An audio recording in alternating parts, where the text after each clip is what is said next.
50 km dari kota Damaskus, Suriah. Pada ketinggian lebih dari 1.500 meter, desa Malula bertengger di lereng pegunungan Kalamun, seolah-olah ini adalah sarang lebah raksasa di tepi jurang. Umat Kristiani yang mayoritas hidup berdampingan bersama umat Islam lainnya dengan populasi sekitar 2.000 jiwa. Desa Malula adalah sebuah desa di Kegubernuran Rif di Damaskus di Suriah.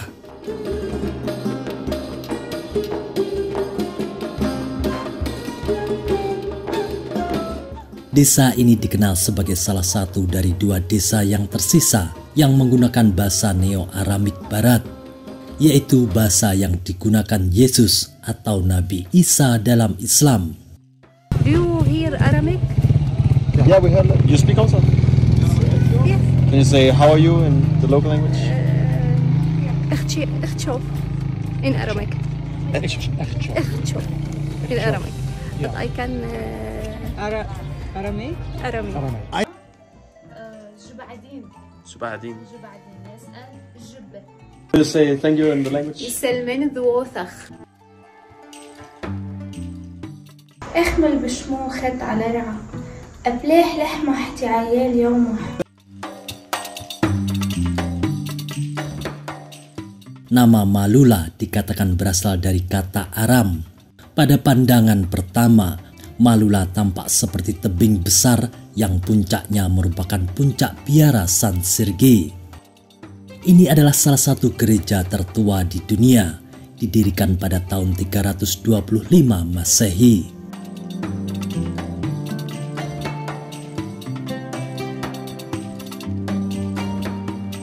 Hamparan hijau berkilauan yang luas di kaki pegunungan yang terdiri dari buah ara, bunga damson, anggur, dan pohon poplar. Dengan 2 kota terdekat lainnya, Baka dan Jubadin, ini adalah satu-satunya tempat di mana dialek bahasa Aram cabang barat masih digunakan.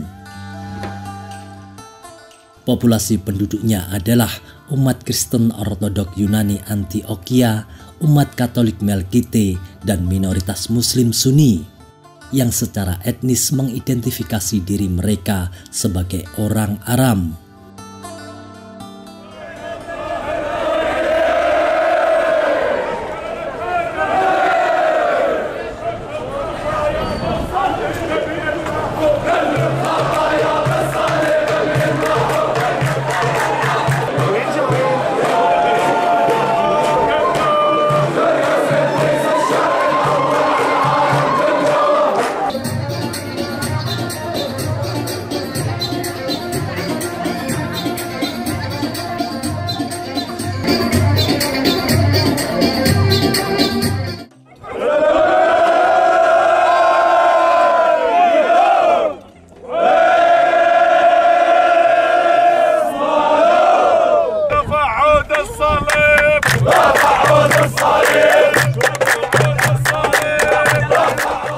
Penduduk Malula adalah keturunan alami suku Semit yang menghuni gurun Suriah dan sebagian Mesopotamia 14 abad yang lalu.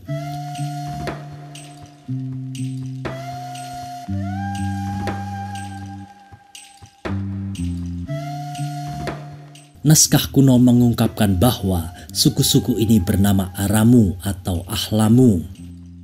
Malula adalah satu-satunya tempat di mana bahasa Aram Barat masih digunakan, yang masih dapat dipertahankan di tengah kebangkitan bahasa Arab karena jaraknya yang jauh dari kota-kota besar lainnya dan lokasinya mengisolasi fitur geologi. Oleh karena itu, Malula merupakan sumber penting bagi studi linguistik antropologis mengenai bahasa Aram abad pertama.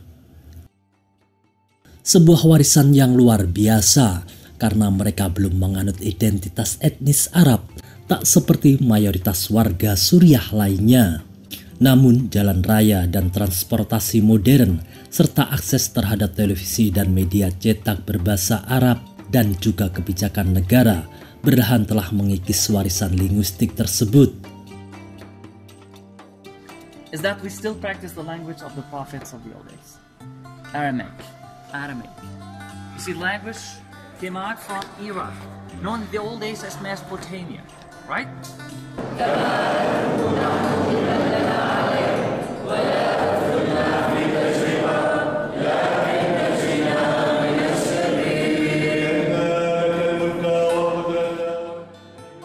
Menurut konsensus ilmiah, bahasa Yesus atau Nabi Isa dalam Islam adalah ragam bahasa Aram Tengah Barat, bahasa Aram Galilea. Bahasa Aram adalah bahasa utama yang digunakan untuk komunikasi antar bangsa Semit di Timur Tengah kuno. Sekitar abad ke-8 sebelum Masehi, kerajaan bahasa Aram meluas dari Mesir hingga ke daerah-daerah terpencil dan terpencil di Asia. Pada abad ke-7 sebelum Masehi, bahasa Aram digunakan di seluruh kekaisaran Assyria. Selanjutnya, bangsa Persia mengadopsi bahasa Aram sebagai bahasa resmi mereka sekitar abad ke-5 sebelum Masehi. Dokumen yang ditemukan di India pada abad ke-3 sebelum Masehi menunjukkan bahwa bahasa Aram digunakan di seluruh Asia Kecil. Orang-orang Yahudi di Palestina menggunakan bahasa Aram sampai abad kedua Masehi. Bagaimanapun, ini adalah bahasa yang berkembang penuh, kaya, dan dinamis. Jelas bahwa perkataan Yesus disebarluaskan dalam bahasa Aram karena itu adalah bahasa yang diucapkan dan ditulis oleh murid-muridnya. Apa yang sekarang kita sebut bahasa Suryani sebenarnya adalah dialek bahasa Aram yang digunakan di Mesopotamia yang sekarang kita kenal sebagai Urfa di Turki, yang kemudian menjadi bahasa umat Kristen di Suriah. Jarak dari kota-kota besar lainnya dan ciri-ciri geologisnya yang terpencil membuat oasis linguistik ini berumur panjang selama lebih dari 1,5 ribu tahun. Sayangnya di Malula saat ini hampir seluruh aksara Syria telah hilang. Diharapkan bahwa sebagian generasi muda yang sangat menghormati budaya yang lebih tua akan mengemban tugas untuk memperkenalkan kembali aksara Syria ke dalam kehidupan sehari-hari. Ada 2 biara kuno di Malula, Biara Marsarkis dan Martakla. Komplek Biara Marsarkis di Malula adalah salah satu biara tertua yang masih ada di Suriah. Biara Marsarkis dibangun pada abad ke-4 di atas reruntuhan kuil kafir kuno dan memiliki unsur-unsur yang berasal dari periode Bizantium pada abad ke-5 hingga ke-6. Marsarkis adalah nama Aram untuk Sergius, seorang prajurit Romawi yang dieksekusi karena keyakinan Kristennya. Biara ini masih mempertahankan karakter sejarahnya yang kusuk.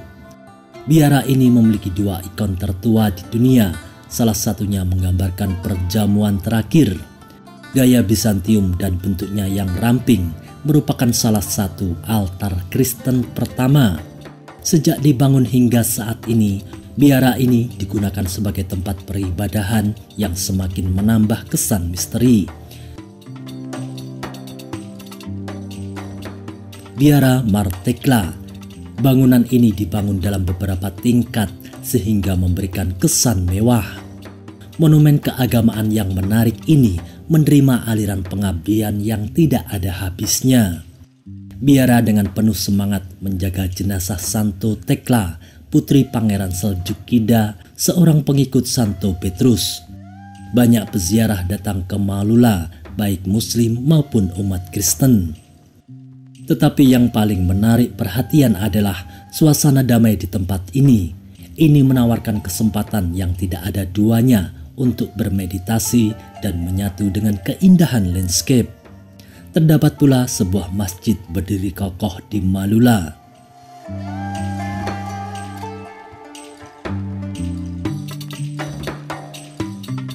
Malula adalah contoh luar biasa dari pemukiman manusia tradisional yang sepenuhnya disesuaikan dengan bentuk alami wilayahnya, menunjukkan interaksi manusia dengan lingkungannya, secara langsung atau nyata terkait dengan asal-usul dan kelangsungan bahasa Aram yang memiliki makna universal yang luar biasa. Demikianlah ulasan singkat tentang desa Malula, Damaskus, Suriah.